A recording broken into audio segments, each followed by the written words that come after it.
Hello and welcome to another lecture on microeconomics. जैसा कि last lecture में मैंने कहा था कि हम डिफरेंट केसेस स्टडी करेंगे in case of price elasticity of supply. तो आज के लेक्चर में हम उन्हीं केसेस का तज़किरा करेंगे जो डिफरेंट सिनारियोज हमारे सामने आते हैं जब हम प्राइस इलास्टिसिटी ऑफ सप्लाई की बात करते हैं। तो this will be our subject. देखिए, हम जानते हैं कि प्राइस इलास्टिसिटी ऑफ सप्लाई के लिए जो फॉर्मूला है वो ये है कि हमने देखना होता है कि न्यूमरेटर में कि परसेंटेज चेंज जो क्वांटिटी सप्लाइड में है वो कितनी है, और डिनोमिनेटर में हमने ये देखना होता है कि परसेंटेज चेंज इन प्राइस कितना हुआ। तो इन दो चीज़ों के बारे में हमारे पास अगर स्टैटिस्टिक्स होंगे तो हम फिर प्राइस इलास्टिसिटी ऑफ सप्लाई के वैल्यूज़ निकाल सकते हैं। अब हमारे सामने डिफरेंट सिनारियोज जो है वो क्रिएट हो सकते हैं डिपेंडिंग अपॉन कि हमारी क्वांटिटी जो सप्लाइड है वो किस तरह रिस्पॉन्ड करती है टू चेंज इन प्राइस। तो डिफरेंट तरीकों से quantity supplied change in price को रेस्पॉन्ड कर सकते हैं। तो इस चीज़ को हमने यहाँ पे स्टडी करना है। तो यहाँ से हम केस 1 पे आते हैं, वो यहाँ पे मैंने प्रेजेंट किया है। देखिए, केस 1 क्या है। हमारे पास जो प्राइस है वो इस तरीके का चेंज दिखा रहा है। प्राइस पहले 2 है, फिर 4 पे आ रहा है, 6 पे आ रहा है, 8 पे आ रहा है और फिर 10 पे ये चला जा रहा है। तो this is the change in price. और यहाँ पे हमारी क्वांटिटी सप्लाइड है। तो अभी हम ये देखेंगे कि क्वांटिटी सप्लाइड के साथ क्या हो रहा है। क्या क्वांटिटी सप्लाइड रेस्पॉन्ड कर रही है to a change in price। तो हम यहाँ पे ये देख रहे हैं कि आप प्राइस तो चेंज कर रहे हैं यहाँ पे, लेकिन क्वांटिटी सप्लाइड जो है वो 5 कांस्टेंट रहती है। तो 2 के प्राइस पे भी क्वांटिटी सप्लाइड 5 है, 4 के प्राइस पे भी क्वांटिटी सप्लाइड 5 है, 8 के प्राइस पे भी वही 5 है, 10 के प्राइस पे भी वही 5 है। तो आप यहाँ पे देख सकते हैं कि quantity supplied does not change, it does not respond to a change in the prices। तो अब यहाँ पे हम इस चीज़ को यहाँ पे स्टडी करेंगे कि यहाँ पे वैल्यू क्या निकलेगा इलास्टिसिटी का। देखिए, यहाँ पे हम 2 केसेस लेते हैं। ये प्राइस हम इनिशियल लेंगे, ये हम फाइनल प्राइस लेते हैं। तो हमारी मूवमेंट प्राइस के हिसाब से हो रही है फ्रॉम 4 to 6। 4 इनिशियल प्राइस है और फिर 8 हमारा फाइनल प्राइस है। अब इसी के अगेंस्ट यहाँ पे हमारे प्राइसेस है। तो ये हमारा इनिशियल क्वांटिटी सप्लाइड है, तो ये हमारी इनिशियल क्वांटिटी सप्लाइड है, ये हमारी फाइनल क्वांटिटी सप्लाइड है। तो हमने ये देखना होता है कि इनिशियल प्राइस और फाइनल प्राइस कहाँ पे है, उसी के अगेंस्ट, उसी के कॉरस्पॉन्डिंग जो क्वांटिटी सप्लाइड जो होगी वो हमारी इनिशियल के लिए जो है इनिशियल प्राइस के लिए इनिशियल क्वांटिटी सप्लाइड होगी और फाइनल प्राइस के लिए फाइनल क्वांटिटी सप्लाइड होगी। तो ये 2 चीज़ों पे हमने फोकस इसलिए करना है, ये 2 पेयर्स पे हमने फोकस करना है। तो अब हम यहाँ पे आते हैं। यहाँ पे हमने देखना है कि चेंज इन क्वांटिटी सप्लाइड कितनी है। तो चेंज इज 5 - 5, क्योंकि फाइनल भी 5 है और इनिशियल भी 5 है, तो इसलिए इट इज 5 - 5। और इनिशियल क्वांटिटी क्या है, दैट इज 5। ये फॉर्मूला में हम इनकॉर्पोरेटिव वैल्यूज कर रहे हैं। और फिर यहाँ पे जो फाइनल प्राइस है वो है 8 और इनिशियल प्राइस जो है वो है 4। वो यहाँ पे मैंने लिखा, इससे हमें चेंज पता चलता है प्राइस में कितना आ गया। और इनिशियल प्राइस जो है दैट इज 4। तो ये हमारे वैल्यूज फाइनल वैल्यूज हैं।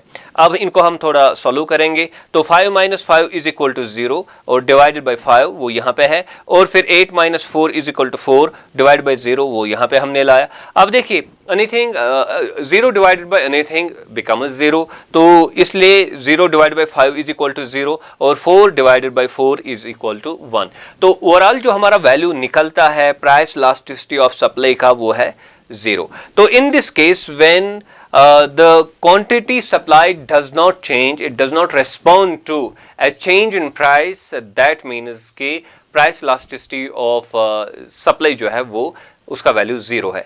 अब जब प्राइस इलास्टिसिटी ऑफ सप्लाई का वैल्यू 0 होगा तो उस वक्त हमारी सप्लाई कर्व कैसी होगी। तो that is very important that we need to keep in mind. अब देखिए, यहाँ पे हम ये प्लॉट करेंगे। ये प्राइस है जो यहाँ पे दिखाई दे रहा है और ये क्वांटिटी सप्लाइड है जो हम यहाँ से दिखाते हैं, हॉरिजॉन्टली दिखाते हैं। अब हम जानते हैं कि 2 के प्राइस पे जो क्वांटिटी सप्लाइड है वो 5 है, तो यहाँ पे एक डॉट डालेंगे। 4 के प्राइस पे भी 5 है, तो यहाँ पे डॉट डालेंगे। तो सिमिलरली ये डॉट्स हम ऐसे डालते जाएंगे और फिर हम इनको कनेक्ट करेंगे।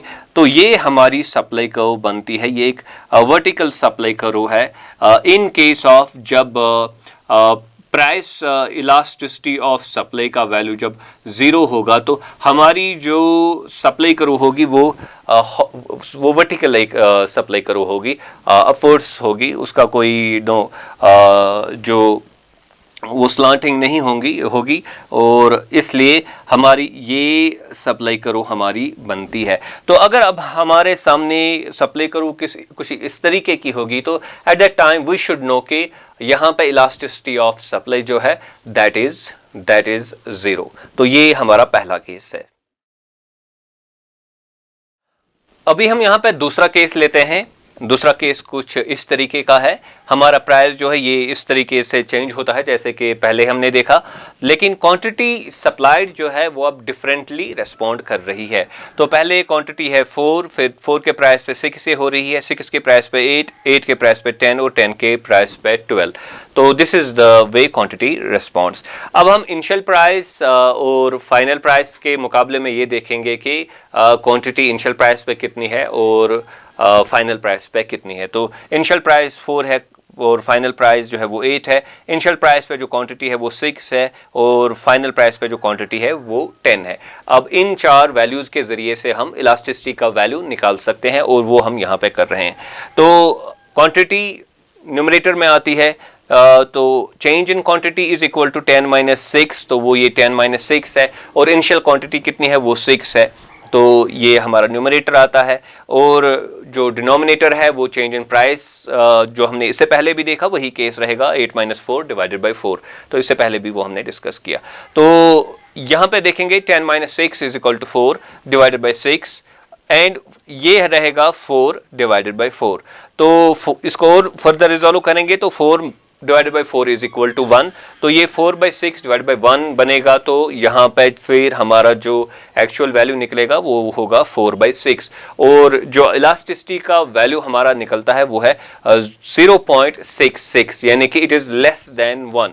0 से ज्यादा तो है, इससे पहले वाला केस 0 का था, अब यहाँ पे 0 से थोड़ा इंक्रीज हो गया लेकिन 1 तक नहीं गया, 1 से कम है यहाँ पे प्राइस इलास्टिसिटी ऑफ सप्लाई का वैल्यू।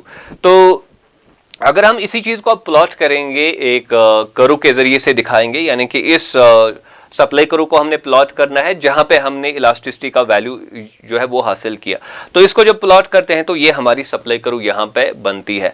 तो आप देख रहे हैं कि ये वो 2 पॉइंट्स है जिनके दरमियान जो है हमने जो है वो, ये आप देख सकते हैं, जिनके दरमियान हमने ये 4, 6 एंड 8, तो ये है बेसिकली, तो जिनके दरमियान हमने जो है इन 2 पॉइंट्स के दरमियान हमने इलास्टिसिटी को यहाँ पे मेजर किया। तो यहाँ पे 6 है और फिर यहाँ पे जो है वैल्यू वो 10 है, यहाँ पे 4 है और यहाँ पे जो वैल्यू वो 8 है।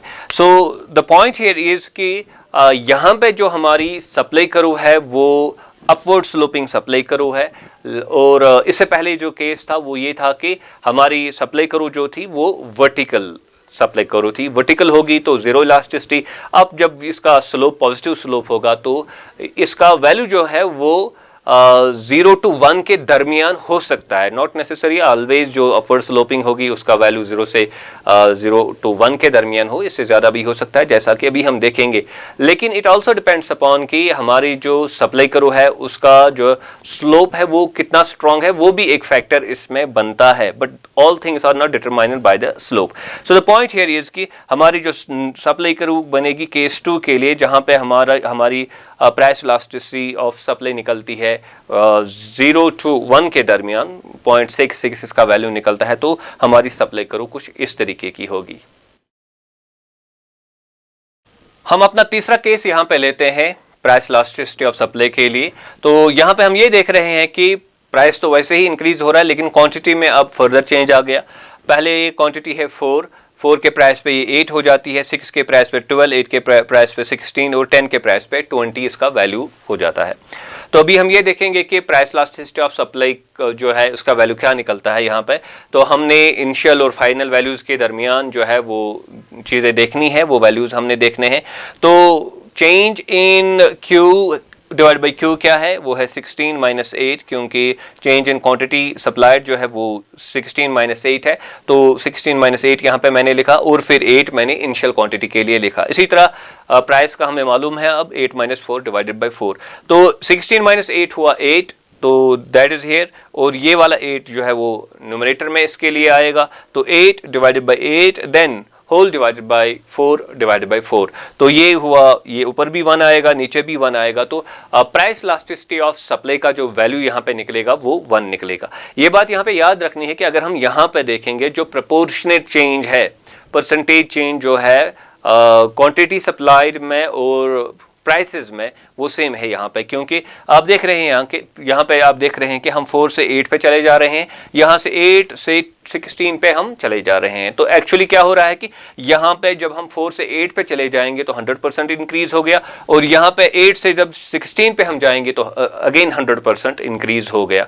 तो इसलिए यहाँ पे भी चेंज प्रोपोर्शनेटली उतनी है जितनी यहाँ पे है, इसमें भी 100% इजाफा, इसमें भी 100% इजाफा, तो इसलिए जो यहाँ पे इलास्टिसिटी का वैल्यू निकलता है, चूंकि प्रोपोर्शनेट चेंज इक्वल है तो इसलिए इसका वैल्यू 1 निकलता है। और जब हम इसी चीज को प्लॉट करेंगे ऑन ग्राफ, तो यहाँ पे आप देख सकते हैं ग्राफ पे इसको हमने प्लॉट किया है, तो ये हमारा तीसरा केस यहाँ पे बनता है, तो इस तरीके की एक कर्व हमारे लिए जो है वो बनेगी। तो दिस इज ये देखिए, इससे पहले हमने ये देखा कि ये हमारा था एक कर्व जब होती है, एक कर्व जब होती है जो वर्टिकल होती है, वहां पे elasticity is equal to it is 0, और जब ये राइट साइड को अभी हम देख रहे हैं कि जा रही है तो इसका वैल्यू इंक्रीज हो रहा है, यानी कि इलास्टिसिटी का वैल्यू जो है वो इंक्रीज हो रहा है। तो अभी हम फर्दर देखेंगे और एक केस लेंगे, यहाँ पे चूंकि हमने पहले 0 का केस देखा, फिर 0 to 1 का केस देखा, अब हमने 1 का केस देखा, अब फर्दर और 2 केसेस हम देखेंगे, तो उसे हमें पता चलेगा कि ये जो इलास्टिसिटी के वैल्यूज एक तो कैसे निकालते हैं, दूसरा ये कि जो ग्राफ इनके बनते हैं वो किस तरीके के दिखते हैं, तो उस चीज पे हमने ज्यादा फोकस करना होता है। So let us take another case. चौथा जो यहाँ पे हम केस ले रहे हैं वो ये वाला केस है, जहाँ पे आप देख रहे हैं कि ये देखिए प्राइस सेम रहता है जैसे कि लास्ट एग्जांपल में हमने लिया, लेकिन क्वांटिटी सप्लाइड में फर्दर हम चेंज यहाँ पे जो है वो देख रहे हैं। तो पहले 2 है क्वांटिटी, 4 के प्राइस पे 10 है, 6 के प्राइस पे 20 है, और 8 के प्राइस पे 40 है, और 10 के प्राइस पे 70 हमारा जो है क्वांटिटी आती है। तो अभी हम ये देखेंगे कि प्राइस इलास्टिसिटी का वैल्यू यहाँ पे क्या निकलेगा। तो ये देखिए, ये हमारी फाइनल क्वांटिटी है, ये इनिशियल क्वांटिटी है यहाँ पे, तो 40 माइनस 10 डिवाइडेड बाई 10 जो हमें फॉर्मूला बताती है, फिर 8 माइनस 4 डिवाइडेड बाई 4 जो हम पहले ही जानते हैं, तो 40 माइनस 10 वो 30 हो गया, और 30 डिवाइडेड बाई 10 बनेगा यहाँ पे, और इसका भी हम जानते हैं कि इसका वैल्यू 1 निकलता है। 8 माइनस 4 4 हुआ, 4 divided by 4 that is equal to 1, तो it is actually 30 divided by 10 हमारा एक्सप्रेशन निकलता है, दैट इज इक्वल टू 3। तो ये यहाँ पे वैल्यू जो हमारा निकलता है प्राइस इलास्टिसिटी ऑफ सप्लाई का, वो 3 यहाँ पे वैल्यू निकलता है। और अगर आप देखेंगे, अभी आप अगर इसको बनाएंगे तो ये समझो कि इस तरीके की एक जो है ये दूसरी एक कर्व बनेगी, तो वो ऑलमोस्ट यहाँ से जो है वो गुजरेगी, ये इस कर्व के नीचे से गुजरेगी। सो द पॉइंट हियर इज के जितना क्वांटिटी जो है रेस्पॉन्ड करेगी टू प्राइसेस, उतनी जो हमारी कर्व है इलास्टिसिटी ऑफ सप्लाई की, जो प्राइस इलास्टिसिटी ऑफ सप्लाई जो है, जितनी उतना ज़्यादा वैल्यू इसको इसका निकलेगा, और फिर जो हमारी कर्व होगी वो उतनी फ्लैटर बन जाएगी, क्योंकि यहाँ से हमने शुरू किया था और हमने ये देखा था कि जब एक वर्टिकल कर्व होती है तो फिर इलास्टिसिटी का वैल्यू जो है, इलास्टिसिटी ऑफ सप्लाई का वैल्यू जो है वो 0 निकलता है। और अगर आप ऐसे एक कर्व लेंगे जो बिल्कुल हॉरिजॉन्टल एक्सिस के साथ जो है वो पैरेलल होगी, हॉरिजॉन्टल कर्व होगी, तो यहाँ पे इलास्टिसिटी का वैल्यू जो है वो इन्फिनिटी निकलेगा, इलास्टिसिटी का वैल्यू यहाँ पे इन्फिनिटी निकलेगा, और बीच वाली जो हमारी कर्व्स होंगी तो वहाँ पे इलास्टिसिटी का वैल्यू जो है वो इस इन्फिनिटी और ज़ीरो के दरमियान होगी, और जितना ये इस साइड की तरफ जाएगी तो उतना ज़ीरो के करीब वैल्यू चला जाएगा, और जितना राइट साइड की तरफ जाएगी, बेंड स्लोपिंग होगी राइटवर्ड्स, जितना फ्लैटर करो होगी तो उतना इलास्टिसिटी का वैल्यू जो है वो ज़्यादा होगा। तो यहाँ पे ये बात याद इसलिए रखनी है कि प्राइस इलास्टिसिटी ऑफ सप्लाई जो है इसके डिफरेंट केसेस हो सकते हैं, और जो हर केस के लिए एक अलग एक सप्लाई करो हम बना सकते हैं। तो यहाँ पे एक जनरल केस हमने आपके सामने प्रेजेंट किया कि जब वर्टिकल एक सप्लाई करो होगी तो price elasticity of supply zero है, और जब एक बिल्कुल फ्लैट होगी, हॉरिजेंटल होगी तो इन्फिनिटी है, और बीच वाले वैल्यूज़ जो है वो ज़ीरो टू इन्फिनिटी बीच में एडजस्ट होंगे। आप इन्फिनिटी के नज़दीक है यानी कि फ्लैट के नज़दीक है तो ज़्यादा वैल्यू होगा, और आप जो है अगर वर्टिकल के नज़दीक आएंगे आप, जो आपकी सप्लाई करो होगी, तो फिर इलास्टिसिटी ऑफ सप्लाई का वैल्यू जो है वो ज़ीरो की तरफ वो चला जाएगा। आई होप कि ये जो टॉपिक है प्राइस इलास्टिसिटी ऑफ सप्लाई के मुख्तलिफ केसेस वो आपने अच्छे से समझा होगा। Do subscribe to my YouTube channel nest economics. Thank you very much.